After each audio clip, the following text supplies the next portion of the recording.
All right, welcome back. It has been a long time since I've done anything on the plane. Probably well over, probably a month and a half almost. Engine's taken care of as best I can. If you saw the last video, you know that the homemade dehydrator seems to be working okay. The levels are going up, but I suspect that's just the silica beads absorbing as much moisture as they can, and they'll probably need recharge sooner than later. Anyhow, it's time to get back to work with all the drilling.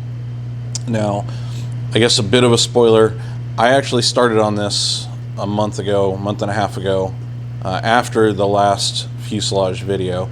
I do have video of me starting on it, but then so many other things happened, I haven't done anything with it yet. So you're going to see that after this, but this is way back when. And just to get you caught up of what you're about to see, I drilled out a lot of this already. I did the longerons, upper, lower, and mid. Now I'm at the point where I need to go through and do all of the other number 30 and number 40 holes that are on here. This is going to be much more sped up and probably condensed than normal. I don't think anybody particularly wants to watch me just drill thousands of holes through this whole thing. So we'll see what I end up putting out there and what I don't put out there. I don't know if I'm going to video the whole thing yet or not, or just break it up into smaller clips. But we'll see. It's going to be a surprise for you. It's going to be a surprise for me. One gotcha I'm going to talk about now because I forgot about it until I started sitting here looking at it. I have made one mistake and I had to call Vans about it. This intermediate longeron that runs at an angle down here. When you read the steps in the manual, it tells you to drill the number 30 holes in combination with the skin, the longeron, and the firewall support brackets. And then the second part of that step tells you to drill the number 40 holes in conjunction with the skin, the longeron, and the rest of it. So only the very front of these were supposed to be number 30, where it intersects that firewall attachment. The rest of them were supposed to get drilled out to number 40. I went through and made them all number 30. So I called Vans and they verified that no harm, no foul. It just means I'm going to have to use bigger rivets when I go rivet these on later. I have the rivets, so it's not going to be a big deal. If anything, it'll be a little stronger than what it was ever intended to be, because that is going through the skin and the longeron and all that. So it's not going to weaken anything. It's actually going to make it a little bit stronger. So anyhow, that's where we're at. Lots and lots of stuff going on, but you know, the routine voiceover Tim will get you caught up on what does or does not happen, and I will see y'all later. Okay, so as I said, the footage you're watching right now is all from probably a little over a month ago, before I went on all of those different work trips. And I've had this in the camera for a while. Wasn't sure at what point I was going to get to it, but there's been a lot of other stuff going on, so I figured I'd release this sooner than later. There's a little bit of this towards the end that is fresh from just a few days ago. Unfortunately, I haven't gotten near as much work done as I thought I was going to do this week on the airplane. In fact, I haven't really gotten anything done. Lots of personal stuff going on right now. I got to sort through a whole lot of life things, and yeah, it's not fun to deal with, but I think I'm going to try and get back out there this weekend to start working on the plane some more. Definitely help take my mind off some things and get back in the game and get moving on this airplane. So that being said, what you see me doing right now is drilling the lower longerons, final size drilling them with the forward skins and the brackets and the supports and everything else that's behind them. And you saw me looking with the flashlight there because broke a drill bit. In fact, I think I've broken a couple since drilling all of this stuff. It's a lot of drilling.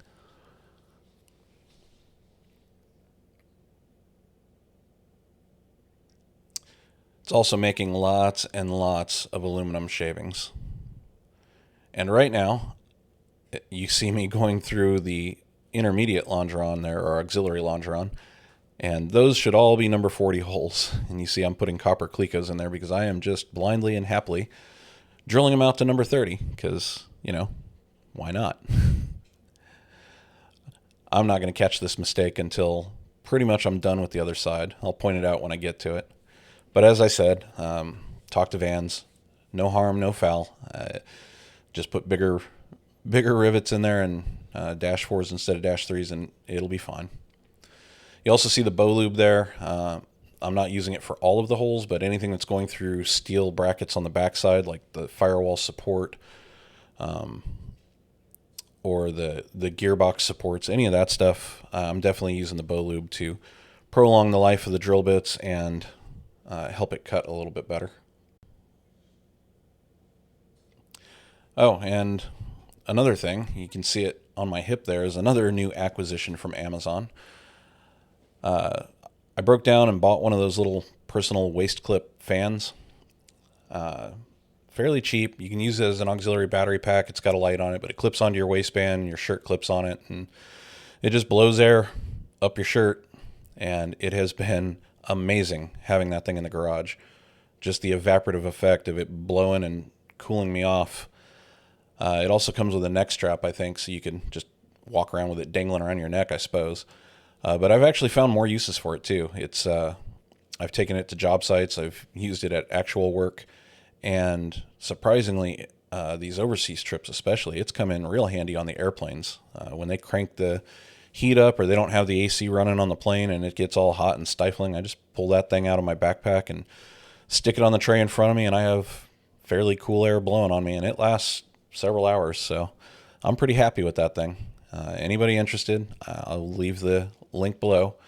Shameless plug for my affiliate links. I think I said it in the last description. I set up an affiliate account with Amazon again. So anything I use and link, I will drop links below.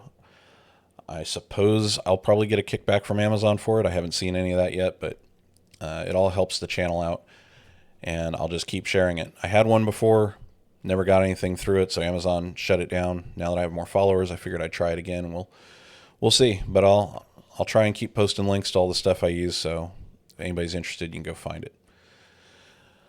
Okay, so you can see I have learned my lesson, and I have now marked the holes that need to be number 30 versus the ones that need to be number 40. And should have done that to begin with, so semi-pro tip, I guess, make sure you go through and pre-mark your holes. Read the directions thoroughly, understand which ones are going to get drilled to what, and just put a circle around the ones that are going to be 30 and know that the rest are 40 or whatever your system is. And you see lots of clamps right there, and that is because the upper longeron is getting drilled to the brackets on the firewall support. And those are steel brackets, and you want to make sure that thing is perfectly straight, both with the skin and with those brackets, so the clamps are holding it all right there.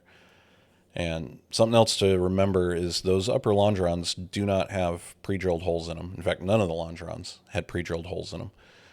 So they are getting match drilled as we go from front to back. And they are a little bit long right now, so at the end, at some point, I'm assuming they're going to get trimmed at the tail end and get cut down to the final length. Also, lots of bow lube.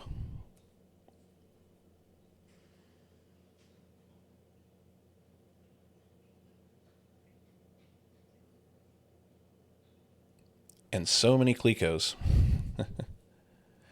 Okay, so we are finally at the part where we're kind of caught up. This is right after I got back from this last trip now and decided to go out there and finish this up, which is just match drilling the remaining number 30 and number 40 holes. Nothing to do with the longeron. So just go through, clean out holes, move Clecos, and repeat, both for number 30 and number 40. And I'm using reamers for this part now because I'm not actually drilling holes in things. And the reamers just do a much better job of giving you a nice, clean, final sized hole.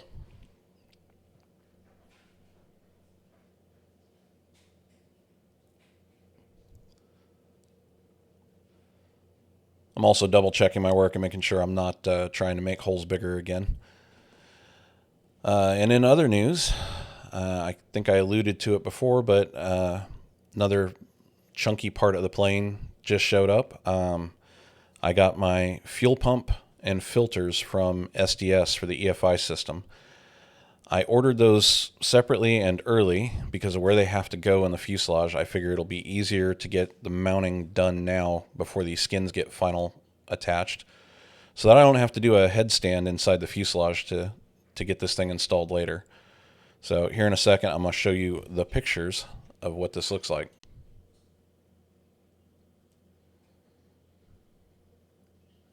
So here you go. Here's the fuel pump assembly. Really, really beautiful machine work on all of that. It's a nice assembly. Came with all the parts and fittings. This is what it's going to look like. This isn't mine, but this is what it'll look like installed in the lower left footwell next to the left rudder pedal. So that's why I got that now. I just want to make sure I can easily get it mounted. I've got some hardware on the way to get that mounted. It'll be some nut plates. I'm going to put it on some isolators. And I'll get that all videoed whenever I do it, which is probably going to be after all of these skins are done and back off the plane, but before they go back on, hopefully for the final time. So this is going to be the rest of this. The forward section is now all done, all final drilled. Nothing left on that, so it's moving on to the midsection, which I started it very briefly. And you just start with the upper longerons and continue the match drilling, which the key there is as you go, you need to keep clamping it in place and making sure that it is staying perfectly straight with the skin and the different brackets and everything else. And you just final drill it. Speaking of all the aluminum shavings, I also just bought, I'm going to throw a picture of what it looks like up here, and you'll see it next video, probably me using it. This pneumatically operated vacuum to help me clean up all of this mess. It works really well at picking up the big chunky shavings and stuff. I don't use it with the bag for that part because I figure the bag will get full of them, but it works really good getting into the tight spaces. It uses a Venturi effect from the air compressor, and it does a really, really good job of sucking stuff up. I'll leave the link for that thing below. It's fairly cheap. It's kind of a nice little tool to have. I think it works on liquid too. Hopefully I don't have to find that out anytime soon, but lots of mess. This thing's got a lot of cleaning to do before it goes back together. Anyhow, figured I'd get a small update out there in a little video. I hope you all enjoyed it. Thanks for sticking around. Like, subscribe, all that other good stuff. I will try to get more content out over the next few weeks, and I will see you all in the next one.